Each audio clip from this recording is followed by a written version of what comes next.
Hi, myself, I am Y Nitish Kumar. My roll number is 21951A1250. My topic for concept video for C language is variable declaration. Declaration.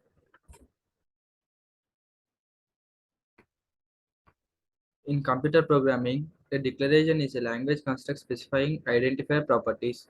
It declares a word's meaning. Declarations are mostly commonly used for functions, variables, consonants, and classes, but can also be used for other entities such as enumerations and type definitions. Beyond the name and the kind of entity, declarations typically specify the data type or the type signature. Types may also include dimensions such as for arrays. A declaration is used to announce the existence of the entity to the compiler.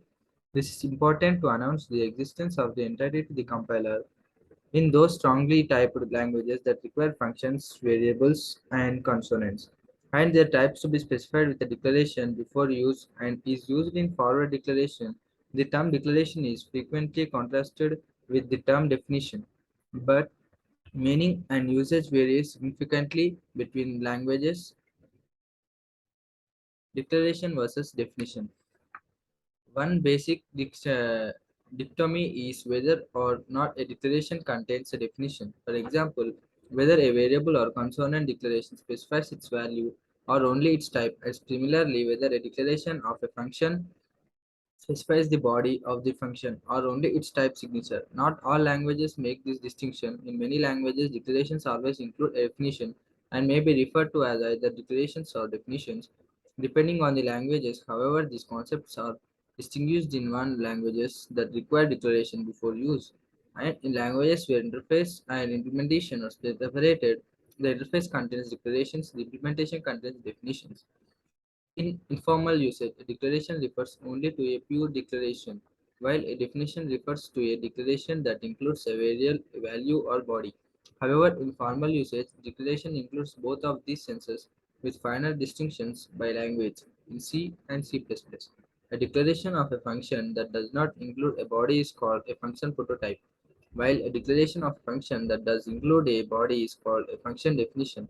In Java, declarations occur in two forms. For public methods, they can be presented in interfaces as method signatures, which consist of the method names, input types, and output type. A similar notation can be used in the definition of abstract methods, which do not contain a definition.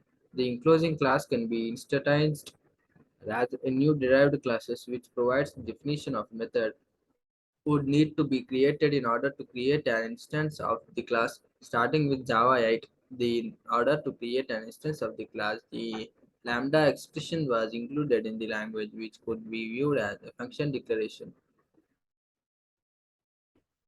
Declarations and definitions. In the C family of programming languages, declarations are often collected into header files, which are included in other source files that reference and use these declarations but don't have access to the definition. The information in the header file provides the interface between code that uses the declaration and that which defines it, a form of information hiding. The declaration is often used in order to access functions or variables defined in different source files or in a library.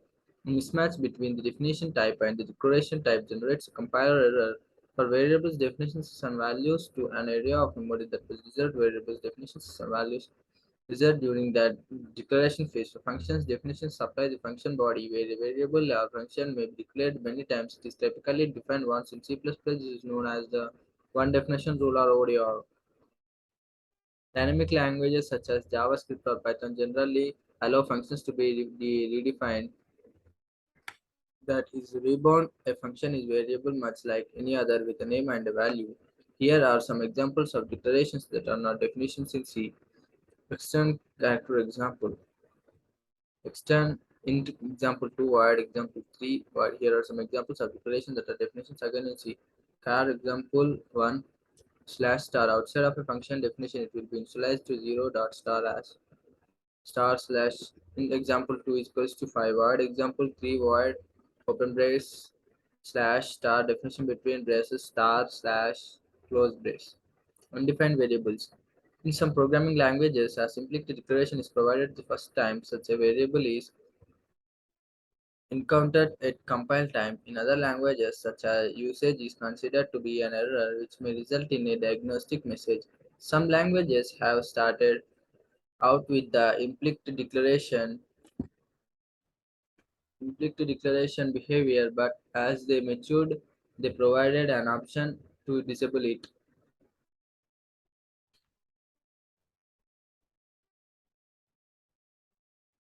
Variable. In computer programming, a variable is an abstract storage location paired with an associated symbolic name which contains some known or unknown quantity of information referred to as a value, or in simpler terms, a variable is a named container for a particular set of bits or type of data like integers, floats, string, etc. A variable can eventually be associated with or identified by a memory address. The variable name is the usual way to reference the stored value in addition or to referring to the variable itself.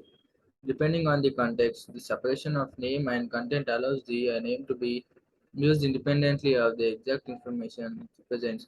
The identifier in computer source code can be bound to a value during runtime, and the value of the variable may thus change during the course of program execution.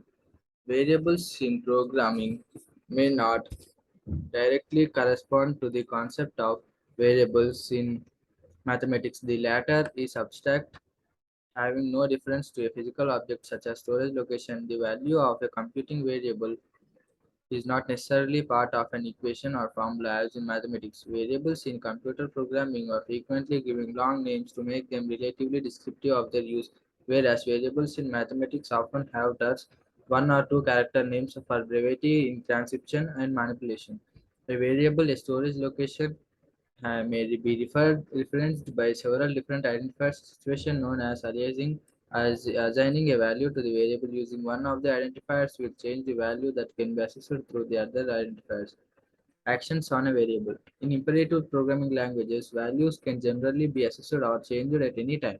In pure functional and logic languages, variables are bound to expressions and keep a single value during their entire lifetime due to the requirements of differential transparency. In imperative languages, the same behavior is exhibited by consonants, which are typically contrast with variables. Depending on the type system of a programming language, variables may only be able to store a specified data type. Alternatively, a data type may be associated only with the current value, allowing a single variable to store anything supported by the programming language. Variables are the containers for storing the values. Scope and extent. Scope of a variable describes where in a program's text the variable may be used, while the extent of a variable describes when in program execution the variable has a value. The scope of a variable affects its extent. The scope of a variable is actually a property of the name of the variable, and the extent is the property of the storage location of the variable. This should not be confused with text, also called environment, which is a property of the program and varies by point in the program's text or execution. See scope. An overview further object lifetime may coincide with variable lifetime, but in many cases is not tied to it. Scope is an important part of the name resolution of a variable. Most languages define a specific scope for each variable as well as any other named entity, which may differ within a given program.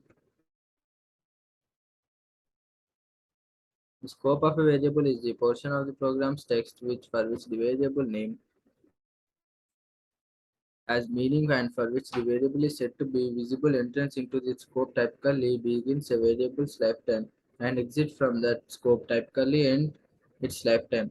Unless the programming language features garbage collection, a variable whose extent permanently outlasts its scope can result in a memory leak, whereby the memory allocated for the variable can never be freed since the variable which would be used to reference it for deallocation purposes is no longer accessible. However, it can be permissible for a variable binding to extend beyond its scope, as occurs in list closures and C static local variables. When execution passes back into the variable scope, the variable may once again be used. A variable whose scope begins before its extent as it's said to be unutilized and often has an undefined arbitrary value if accessed since it has yet to be explicitly given a particular value. A variable whose extent ends before its scope may become a dangling pointer and deemed uninitialized once more since its value has been destroyed. Variables described by the previous two cases may be said to be out of extent or unbound. In many languages, it is an error to try to use the value of a variable when it is out of extent, in error to try to use the value of variable when it is out of extent, in error. Other languages doing so many yield unpredictable results. Such a variable may, however, be assigned a new value which gives it a new extent. Typing in statically typed languages such as Go or ML, a variable also have a type, meaning that only certain kinds of values can be stored in it. For example, a variable of type integer is prohibited from storing content values. In dynamically typed languages such as Python, a variable a type is inferred by its value and can change according to its value. In common list, both situation exists simultaneously by variable. It's given a type and declared it's assumed to be it. The universe supertype which exists at complete compile time values also have types which can be checked and queried at runtime. Typing of variable also allows polymorphism to be resolved at compile time. However, this is different from the polymorphism used in object-oriented function calls, referred to as virtual functions in C++, which results the call based on the value type as opposed to the supertype. The variable is allowed to have variables often store simple data like integers and literal strings, but some programming languages allow a variable to store values of other data types as well. Such languages may also enable functions to be parametric polymorphic. The functions operate like variable to represent data of multiple types. For example, a function named length may determine the length of a list.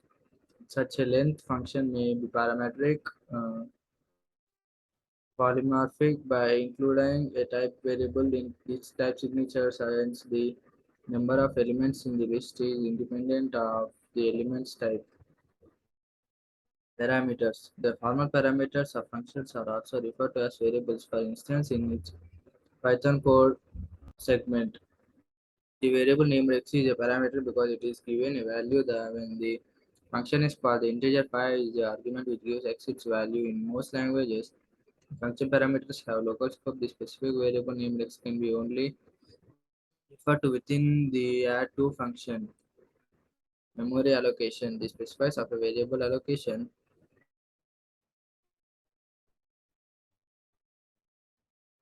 specifies of a variable allocation and representation of their values vary widely both among programming languages and among implementations of a given language. Many language implementations allocate space for local variables whose extent lasts for a single function call on the call stack and whose memory is automatically reclaimed when the function returns. More generally, in name blinding, the name of a variable is bound to the address of some particular block of bytes in memory, and operations on the variable manipulate that block. Refixing is more common for variables whose values have large or unknown sizes when the code is compiled.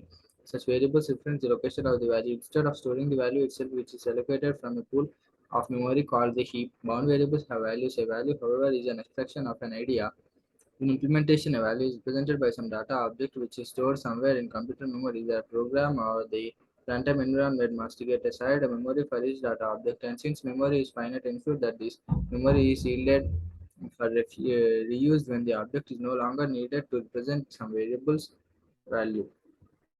Objects allocated from the heap must be reclaimed, especially when the objects are no longer needed. In a garbage collected language, the runtime environment automatically reclaims objects where extant variables can no longer refer to them. In non-garbage collected languages such as C. The program and the programmer must explicitly allocate memory and then later free it to reclaim its memory. Failure to do so leads to memory leaks, in which the heap is depleted as the memory program runs. This is eventual failure from exhausting available memory. When a variable refers to a data structure created dynamically, some of its components may be only indirectly accessed to the variable. In such circumstances, the garbage collectors must deal with a case where only a portion of the memory reachable from the variable needs to be reclaimed. Naming conventions. Some naming conventions are enforced at the language level as part of the language syntax, which involves the format of valid identifiers. In almost all languages, variables names cannot start with a digit 0 to 9 and cannot contain white space characters, whether or not punctuation marks are permitted in whitespace characters. Variable names varies from language to language. Many languages only permit the underscore in variable names and forbid all other punctuation. In some programming languages, sigils are affixed to variable identifiers to indicate the variable's data type or scope. Case sensitivity of variable names also varies between languages, and some languages require the use of a certain case in naming certain entities. Most modern languages are case sensitive, and some other languages are not. Some many languages names beginning with two underscores under this category. However, beyond the basic restrictions imposed by a language, the naming of variables is largely a matter of style at the machine code level. Variable names are not used, so the exact names chosen do not matter to the computer. Thus, names of variables identify them for the rest. They are just a tool for programmers to make programs easier to write and understand. Using properly chosen variable names can make code more difficult to review that now. Non-descriptive names, so names that are clear, are often encouraged. Programmers often create and adhere to code style guidelines that offer guidance on naming the variables or impose a precise naming scheme. Shorter names are faster to type that are less descriptive. Longer names often make program easier to read. The purpose of variables easier to understand. However, extreme verbosity in variable names can also lead to less comprehensible code. Thank you. This is my video.